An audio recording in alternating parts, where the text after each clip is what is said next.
Hey, great being here. For all my Canadian colleagues, thank you for bringing the smoke into town. The Windy City's not working, so I want to thank Secretary General for inviting McDonald's here today. Love being in a room, gives me great energy to see a lot of friends, colleagues, and security professionals. So outstanding. I think someone's driving my slides. There's going to be some swag and some questions here today. So McDonald's, we are a hamburger restaurant if you haven't heard of us. So next slide, if whoever's clicking. I just want to go a little bit by the numbers because we're going to talk about talent mapping. We're going to talk about how we look at building leaders. And we're in a pretty diverse, pretty complex, bifurcated system. So if you look up here, McDonald's actually is larger than some countries. I lived in Macedonia for 3 years in the State Department, 2 million people in one country. So we are larger than some countries and a few others. So some of the numbers I think are great, and you hear a lot of stuff out there on the internet. Oh, McDonald's is the second largest landowner next to the Catholic Church. What is true, though, is there's three of the biggest landowners I look at, and it's Bill Gates, it's the Catholic Church, and McDonald's. And does anyone know who falls first on that list? It's the Catholic Church at 171 million acres, Bill Gates 270,000 acres, and McDonald's at 50,000 acres. So Bill Gates got in there at number 2. But these are some great numbers we talk about. 45,000 restaurants, over 114 countries, 2 million employees collectively, that's franchisees as well. We have 70 million customers daily. Scope and scale is huge. I love talking about how many burgers we make every day. So the one thing I do like up there is 75 burgers a second. Every second there's 75 burgers made. In a year, about 2.36 billion. So when we talk about scope and scale and what we can do in our system, it's pretty incredible. If we changed a straw, it's the ripple effect, the butterfly effect. So my first question to you, and we got some swag up here, I got to share the McDonald's branding, is can anyone tell me the year and location of the first McDonald's restaurant that's not a former employee of McDonald's? I don't know the year, but Des Moines, Illinois is the first location. San Diego. Southern California. You're almost there. San Mark. Nope. No one else? Who said that? San Bernardino. Yes, 1940. So you can grab one of your McDonald's favorite items up here. It's up to you. And I will say it was not a burger restaurant. It opened as a barbecue restaurant that eventually went to that. So next slide, please. So one thing I'd like to talk about is security leadership pipeline is under pressure. What does that mean? Who's going to replace us? Who are going to be the future leaders? Who are going to be the next chief security officers? Some things that I've seen over the last 5 years, certainly over the last 15, are expanded roles of a CSO. It's undeniable that the blurry lines between a CISO and a CSO is real, and more is being asked by the CSO. I think that's for a lot of reasons. We're bringing a lot more talent to the table. They can expand us in multiple ways. You have CSOs running facilities. You have CSOs running aviation. It goes on and on and on, way past the brick and mortar days. What I'd say up here is you got to manage cybersecurity. And if anyone in the room is like, well, wait a minute, I'm not the CISO. You're going to be involved in cyber one way, shape, or form. You're either going to be managing the crisis or dealing with your brothers and sisters in the cyber world. So the quicker you can get up to speed on cyber, speak the language, belong in the room, the better. Another thing that's under pressure is succession and workplace challenges. A lot of folks here, if you're a CSO in my role, we're typically brought in from the outside, typically. It's pretty rare these days you'll see someone go up through the system and become the CSO. And you got to ask, why is that? In my role, I'm the third person McDonald's has brought from the outside. So succession planning, we talk about it, but it's really tough to do, to get the right person that can legitimately step into your shoes when you're offboarding. Need for broader leadership skills, more so than ever. You have to be a diplomat. You have to be a financial budget wizard. You have to be tactically and strategically sound. They want the unicorn. We read these job descriptions and we all kind of laugh. They want you to do everything. You literally have to do everything. Jump on a plane, do executive protection, brief a board. So I think the broad leadership skills is also putting pressure on how do we get that next unicorn to backfill us. And then high stakes engagement. CSOs engage at multiple levels. At McDonald's, I shared a little bit about our structure. It really is making impact, impact without authority. You do not have authority over franchisees. You have these large organizations. You have to tell a story. You have to get buy-in. We've all heard this, but you're getting to owners and operators like, why? Why are you in front of me today? So I think having that high stakes engagement, you just can't hunker down and look at your physical and technical security programs anymore. Next slide. So a little bit about, I think, the challenges and the opportunities I've seen at McDonald's. We're a supersized complexity and global scale. It really is a big bowl of spaghetti. It's overwhelming. If you know a little bit about franchisees organizations, I'm sure there's some in the room. We're very bifurcated. We're into segments. We're in the US, international, and IOM. So what does that mean? We have markets in Europe that are international operating markets.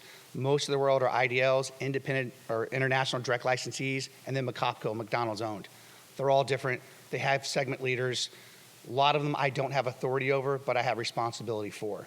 So how do you influence such a large, complex environment? Franchise dominance, we're 95% franchised. So I have to be a salesman, right? I have to get the owners and operators on board. I just don't get to go and dictate that this is going to be an incident management system or a mass notification system that's a standard. I have to convince them. Security leadership challenges, I think it's really tough because we're now asked to manage decentralized risk, right? Whether it be in the Middle East, whether it be in Europe, whether it be geopolitical. You're going to have to manage decentralized risk. It's not simply just the United States, it's the ripple effect. And then the global regulatory navigation, I think, is huge. If you want to roll out a platform in security or a standard, it's not going to work in the EU. What's going to work in the EU might not work in Asia, and we know this. But it's a real big challenge for us to try to come up with some kind of standards that's going to apply to 121 countries. I compare it a lot to the State Department, right? It's got to be locally driven. You've got to have a higher kind of mindset of how you're going to do this, but it has to be locally driven. It just doesn't work around the world unless it is. Next slide. So I want to get into a little bit about, I think, what the modern model looks like for a CSO. I mean, a lot of this won't be a surprise. Expanded security expertise. You simply have to have that unicorn I talked about when you're bringing on new leaders, or you have to build that. You can't be held down to one kind of specific skill set. You got to talk management, you got to talk briefing of the board, you got to talk about finance, you got to talk about strategy, everything. Cyber and crisis management, I think, is huge. I don't think anyone in this room would argue that those, in my mind, are the two key components. Regardless of what your program looks at your company, you're going to be dealing with crisis and you're going to be dealing with cyber all the time. Whether you're helping manage a cyber event or you're working with your cyber teams. In McDonald's, it's daily. Our bigger ones are probably monthly, but I think everyone in here gets a touch point. If you want to have a seat at the table and walk into that room, you have to speak AI, you have to speak cyber. And crisis management, they're always going to look to us, whether you have that program or not. I think another part of the model is the business acumen and communications. You have to also make sure you're training your folks, get them to an ISMA course at Northwestern. Make sure they understand budget modeling, financial background of how you're going to do this, how you're going to connect to other units. So the folks that you bring up, you have to expose them. And it's a lot, right? A lot of folks don't have extra time to send folks off to training courses. But if you're building your pipeline, they're going to have all those skill sets. A lot of my colleagues, the other VPs and SVPs at McDonald's, they always approach me like, how do you guys do all this? I mean, if you're in a certain part of McDonald's, you're not expected to brief a board, jump on a plane, understand contracting, and leverage vendors. Oh, while speaking to owner-operators around the world. You have to do all that, and you can't do it alone. You got to build your pipeline and get the right people in place. People, leadership, and talent development is interesting. They take it very seriously at McDonald's. How we recognize HIPOs, high-performance employees.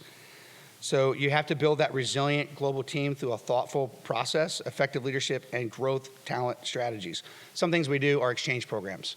So I'll go to an IDL market and say, can you send me your crisis team from South America? I'll send my global team down there. So exchange programs are very helpful. You can't understand the field unless you get into the field. Some other things we do at McDonald's, if you're a new employee, it doesn't matter if you're the CEO or down, you spend 3 to 5 days in a McDonald's restaurant. I haven't done mine yet. I'm not going to tell you which restaurant I'm going to because I don't trust you people. Maybe Wrigley Field. But you spend 3 to 5 days in a McDonald's restaurant. And the exchange programs. That, to me, is absolutely huge. You'll hear me talk about at the end of this discussion is being brilliant in the basics. That's huge. I always joke, sometimes you can go to a headquarters building, not mention the company's name, attend an entire day of meetings, you wouldn't know what the hell your company made or sold, because it's just bureaucracy, bureaucracy, bureaucracy. It's no different McDonald's. No one says hamburger all day. We have a problem in our meetings, right? There's a quote, and a little self-reading. It's the quality of a leader is reflected in the standards they set for themselves. Does anyone know who said that? I work at McDonald's, so that's a clue. Ray Kroc. So now you get to pick. You're up on the stage, so please pick a McDonald's item. Yeah, Ray Kroc. So, of course. I think there's a lot to say for that. We're reflected by the standards we set, and that's servant leadership. This is nothing new to anyone in the room, right? Next slide. So a little bit about our strategic talent mapping and kind of how we do it and my thoughts on this. So you have to have a repeatable process when you do strategic talent mapping. And we sit and we vote 2 or 3 times a year on who we think our hypos are, our high performance employees. How do we get things behind them, put them in the right position to continue to succeed? Because we want people to come from our system. You do have to go external sometimes, but you have to have structured talent mapping. Key leadership indicators. How do you know who your hypos are? You're looking around, there's a lot of people that have a lot of skills in this industry. How do you know they're gonna be the next whatever, SVP, VP, your succession planning? You gotta look for consistent performance, agility, and I think the most important up here is adaptability to new challenges. So we've all heard it's not the strongest of the species that survives or the most intelligent, it's the one that's adaptable to change, Darwin's theory of evolution. You find a high-performing person that's willing to change and try something new, embrace them, right? Encourage them. So that's one of the key indicators at McDonald's we look for, and you'll see a lot of folks moving through different units and systems in McDonald's. They might be in field, cyber, security, strategy. We do a lot of cross-functional. Another, I think, indicator, if you go to your directors, your senior managers, your supervisors, and they're not doing cross-functional at that level, they're not gonna do it at the next level, right? It's not in their DNA. So I always go to different units and say, how are you engaging with my team at this level, right? They should be a household name at that level. They should be engaging across whether it be aviation, HR, or legal. If they don't know that person, right, it's a kind of a red flag. If they are highly engaged, that's a potential leader, at least in our book. Crisis, leadership, and values. Crisis experience and alignment. At the end of the day, a leader in security is going to have to manage a crisis. One way, shape, or another. You're going to have to do it.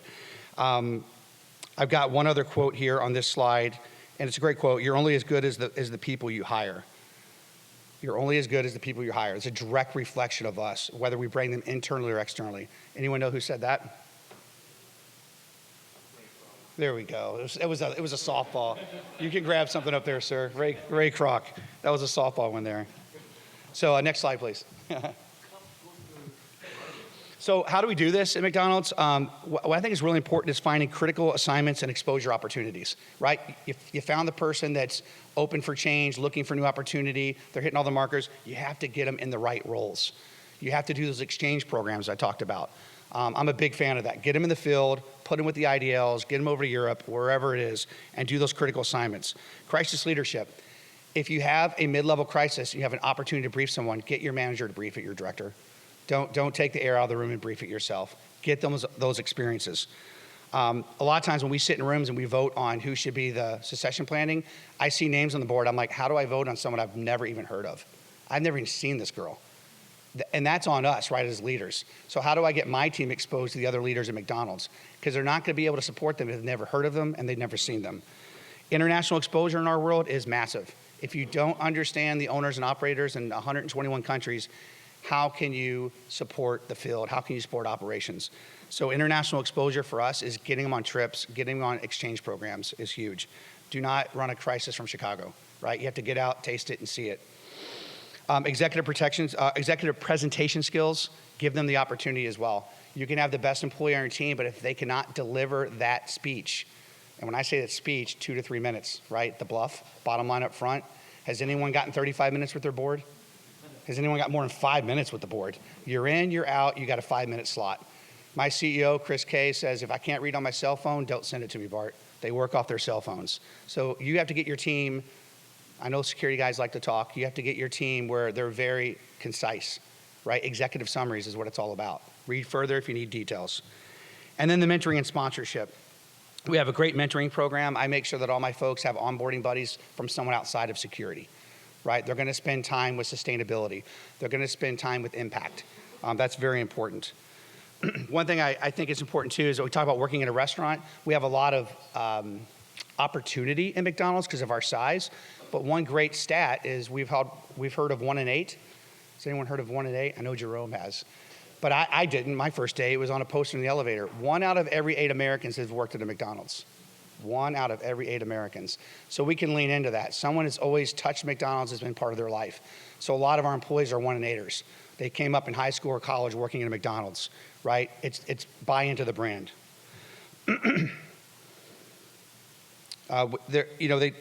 I think the total number too, I like to share, is 3.5 million Americans have worked at a McDonald's at some level. That's a huge number. Next slide, please.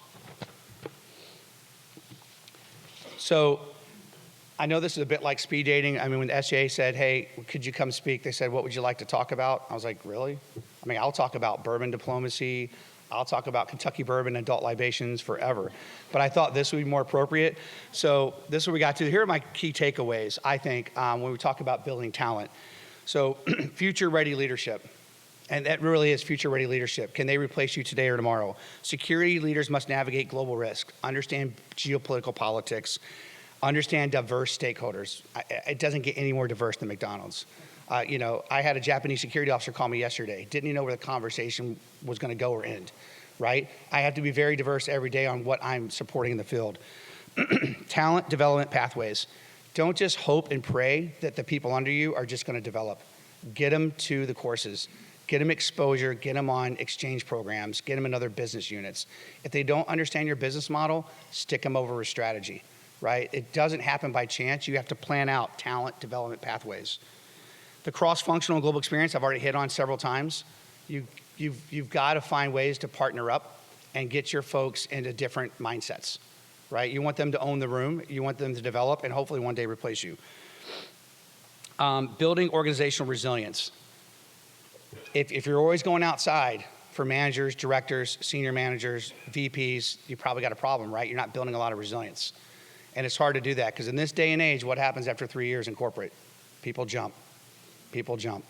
And it's really hard to kind of keep that team together. There are ways to do that. They believe in the brand and they believe you're developing them, they will stay. They will follow you through anything. But if you make it just a job, they're going to leave in 3 years. Absolutely. And then you're going to be doing everything else all over again. There's one quote, and this is a little bit tricky, but I love the quote. It says, if it's flipping hamburgers at McDonald's, be the best hamburger flipper in the world.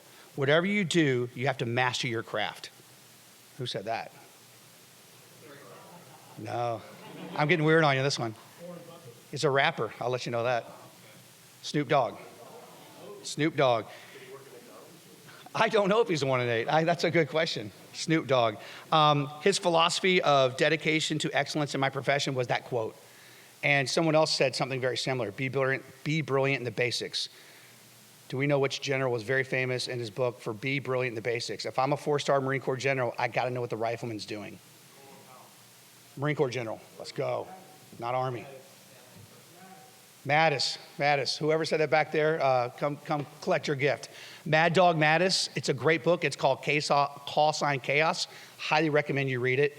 And he really drills in on being brilliant in the basics. Don't ask anyone in your organization to do something that you haven't done or you don't understand how to do. First way you're going to lose confidence as a leader. And I also leave us with one other book recommendation.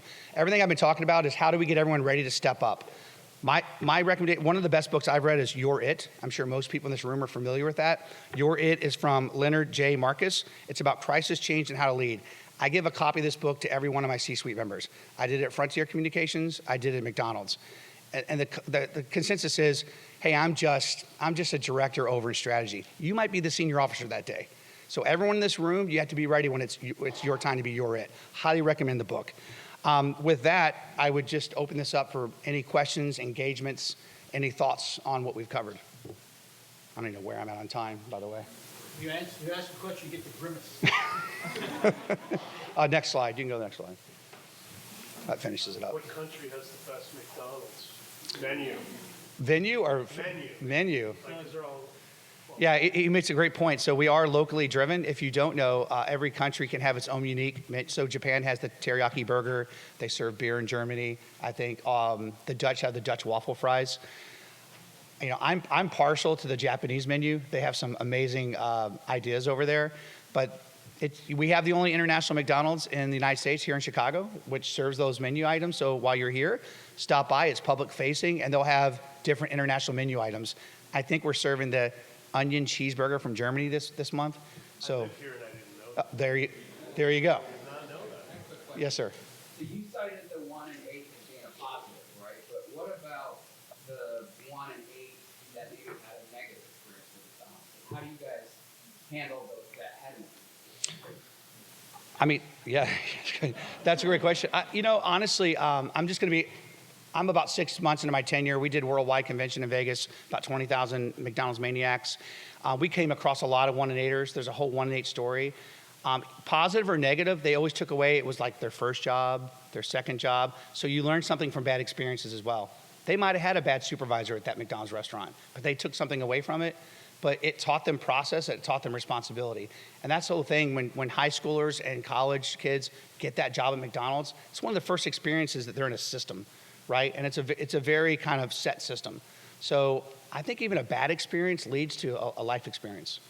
I don't know, I danced around that one. I was at 1 and 8. Oh, and where'd you serve? Where'd you work at? I served Yeah. Yes. Upstate New York? Okay, love 1 and 8. I got a 1 and 8 pin for you. Okay.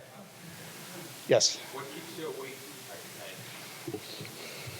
What keeps me awake at night at McDonald's? I'm going to be honest, just in my last 4 years, what really keeps me awake is cyber. I'm going to be honest. At my last company, we went dark. It was a telecommunications company. I woke up at Saturday morning, got a call at 1 in the morning. We had a very significant incident, and the cyber guy on the other end of the line said, we're unplugging the company. It's 25 states, 911, the whole 9 yards. So when I think what could go really bad, it's almost always cyber.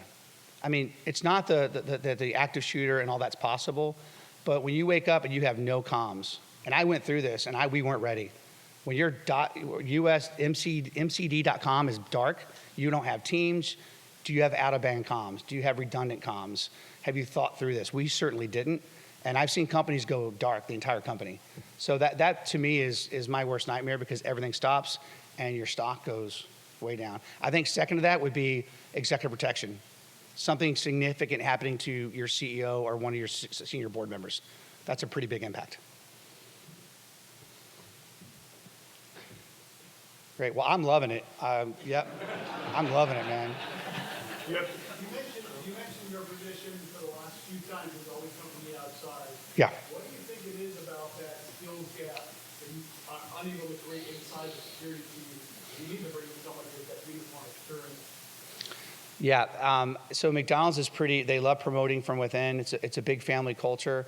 But I think as you upscale, whether it be cyber, legal, corporate security, it's really hard to find someone that has. So a lot of the folks I hire come out of EP, right? Secret Service.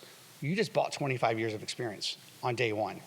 So it's hard to get someone going, okay, I'm going to invest 10 years and get that person to where they're at. If you've built that bench over a decade, most have not. So it's just really hard to say, I'm going to pass on someone that has 20, 25 years of private, public, that's almost ready day one. I just think it's the lack of building that up over the last 10 to 20 years. And it doesn't happen overnight. We don't have it's kind of like the transfer portal, same concept. Hate to say it, but you're not building a football team over 4 years. You're going to hit the transfer portal and bring in a ringer. That's a tough thing to challenge or to figure out. Yes. Securing the supply chain, you handle that? Is that? Yes, that's one of the biggest issues we have right now in the Middle East. So we're sourced locally for all of our supply chain. So we do have SCRIM, supply chain risk management. It's not under corporate security. Although if there was a crisis involved in supply chain, we would manage the crisis. But there's a whole army of folks at McDonald's that deal with supply chain. We always say you can't make a Big Mac without lettuce. So if lettuce stops, Big Mac stop. You had Kind of why I asked the question. Yeah. The whole lettuce scare. Right. In today. No, that is a huge impact. So a team had to start working on that. It hit, I think, other restaurants a little bit harder. But that's just the point, right? We can't run down and get 50 bags of lettuce. It doesn't work that way. So I'm impressed when I get my security folks to spend time in the supply chain area. and the local producers, the farmers. It's amazing what we're doing in that front. So you got to know the business. It's a great point. I think we're out of time. Oh. Can you win a bag too? Yeah, sure. Why not? Hey, everyone, thank you so much. I appreciate it.